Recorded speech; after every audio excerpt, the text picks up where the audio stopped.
When we're talking about covert narcissism and the effect that it can have on people, this doesn't just apply in between individuals, it can apply at the level of a power system. Narcissistic psychopathy can infect systems if you look at it from a principles based point of view and you use a little bit of systems thinking. So let's make things simple. We're talking about covert narcissism. That's a type of narcissism that's harder to detect. It's not grandiose, it's not going to announce its intentions and use just raw power and raw force and say this is the way it is or else, because it's also described as fragile, vulnerable, and neurotic as a form of narcissism. What it needs to do is it needs to trick people. So typically you need two states: a fantasy state and a reality state. The fantasy state could be, I'm here to protect you. I want what's best for you. Inside of this relationship, I'm seeking to emancipate you. I love you. I want to give you freedom. I want to give you the right to live. I want to give you the right to enjoy yourself. That's the fantasy state. And in the real state, it's you belong to me. You are a slave. You work for me, and you will do as you are told or else. In the interpersonal covert narcissistic relationship, what typically happens? Well, what typically happens is a lot of emotional manipulation. I have to get very good at triggering your emotional responses in a predictable way such that I can control your behavior. How does that work? If I induce a very strong emotional response in you, this is all humans are like this, and we become very emotionally dysregulated. Our perceptions, our perceptual filters, our decision making, our analytical skills start to warp around the predominant emotion. Literally, different parts of the brain light up when you're in a calm, cool, meditative, detached state and you see an event, you become aware of something happening in the world, versus going into a very emotional and attached state. Your brain's ability to analyze what is happening goes down. Under severe stress, our literal processing capacity with the onboard computer called the brain, which is measured via something called the intelligence quotient, which is essentially your capacity to process and solve problems measured across a timeline. Your IQ starts to drop the more emotionally aggravated I can make you. So if I can provoke your emotions, I can control your perceptions, and then I can control your actions. Largely speaking, I came up with a rule. I remember where I was living in Lower Haswell at the time in 2015. And I was doing a lot of coaching work back then. I would take clients back then.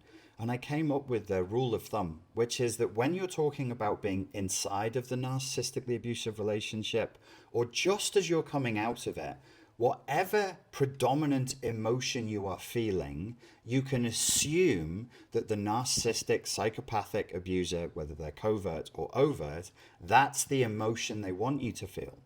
And then downstream of that, your perceptions, your thinking, your reactions, your justifications, how you ascribe meaning to an event is largely determined by the emotional abuser through the power of the fantasy state, which is in direct opposition to the reality state.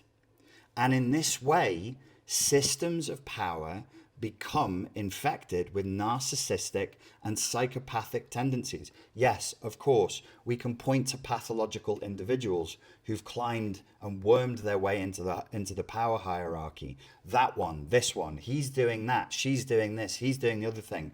We can go through and we can say, here's the diagnostic criteria. She is narcissistic, he is psychopathic. Yes, we can do that.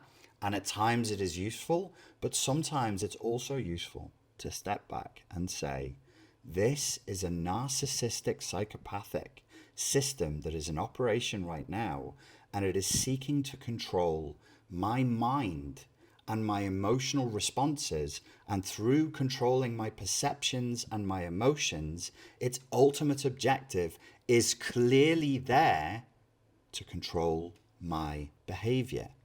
Sometimes an interesting exercise when you face like a dramatic and upsetting incident is to look and say, what are my first responses here? This is a moral injury.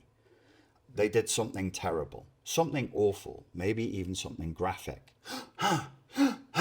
Every primitive, primal, biological, evolutionary, hardwired impulse within us, react. Decide what this means immediately. From what? From shock? From a state of horror? And if you sit back, you can say, what is the predominant emotion I'm experiencing now?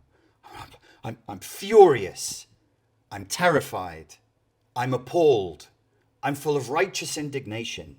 I'm full of loathing. The enemy is operating. I hate them. I want to kill them. They've done violence. I want vengeance. Vengeance comes up.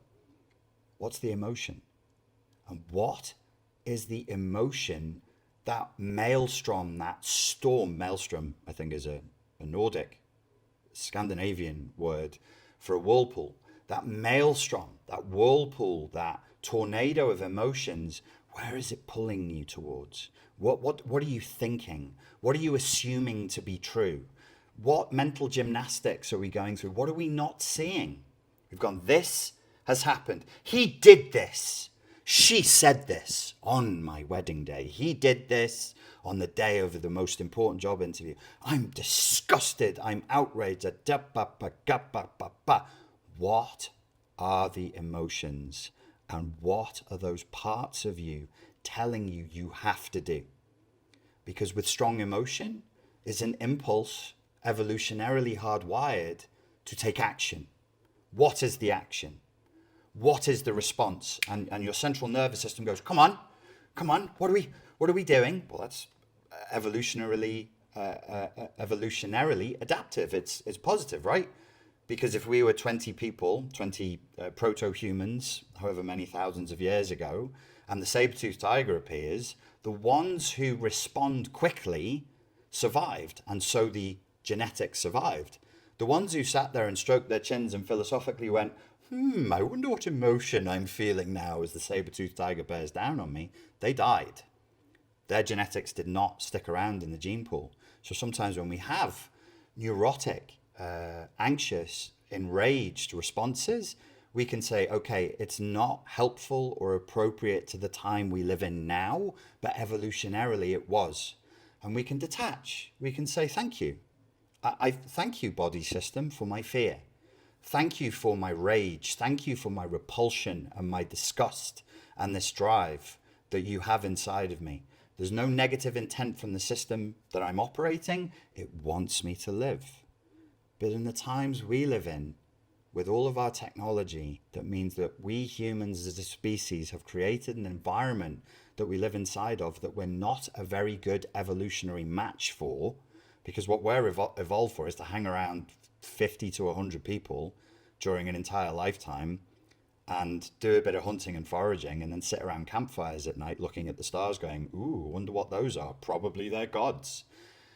That's what we're evolved for. We're not evolved for this. We're not evolved for all this information. We're not evolved to deal with all of this shock and all of this horror and all of this strong, divisive politicking. What we have is a battle between people. Yes, there are identifiable people, highly narcissistic, highly psychopathic. They have no care for the pain that they're going to cause other people, large groups of people, humanity in general. They want what they want. But then we must also see it goes from the micro, the person, to the macro, and it's throughout the group. I do this for my group. I'll be dead in 10 years, but I'm going to do this so that my people of the similar genetics to me, they will enjoy the fruits of my, frankly, evil labor. Once it's gone into the group, that's when we see narcissistic psychopathy has metastasized into something that is now systemic. Take a breath.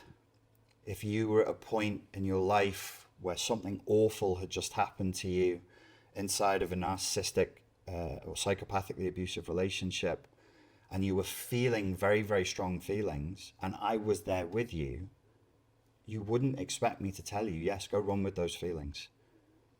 Engage in a primitive response, fight, freeze, fawn, or flight. Run away. Oh, this just happened at the wedding. Okay, so run over that hill. What's that going to do? That just happened at your job interview. Okay, so pick up a rock and smash the windows in. That's not good. Freeze. Just sit there doing nothing, frozen in shock. That's not good. Fawning. Start to negotiate, start to beg, start to make compromises. That's no good. We don't need our primitive responses here. We're facing an overwhelming amount of information. We're the most interfered generation in human history.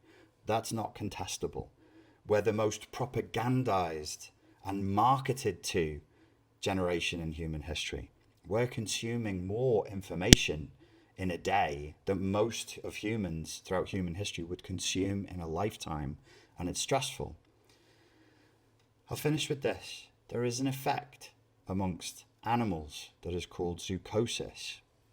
When they're kept in environments that are not natural to them, they start to exhibit strange, neurotic, psychotic, and even self-destructive behavior, because the stress of being kept in a pen or in a cell or in a pool when they're used to being out in the open waters drives them insane. The suffering that they go through warps their perceptions. I do wonder if we're starting to see human psychosis at the moment at grand scale, and I include myself in this. I have moments of strange thoughts, strange feelings, strange ideas come to me, and then I'll just sit back and I'll go, oh, that's interesting. How much time have you spent online today? How much information have you... When was the last time you just did your meditations? When was the last time you took a walk in nature? You always tell people you love to walk in nature. Are you doing it? You always tell people you love to go dance. When was the last time you went to dance? When our environment is not a good match for what we're adapted to, we become very, very stressed. And the more stressed we are, the more emotionally dysregulated we are, and the easier to manipulate we become. Covert narcissism is not limited only to being between two people. It can become systemic, and it can operate between systems of power, states of power, and the people that they would seek to control.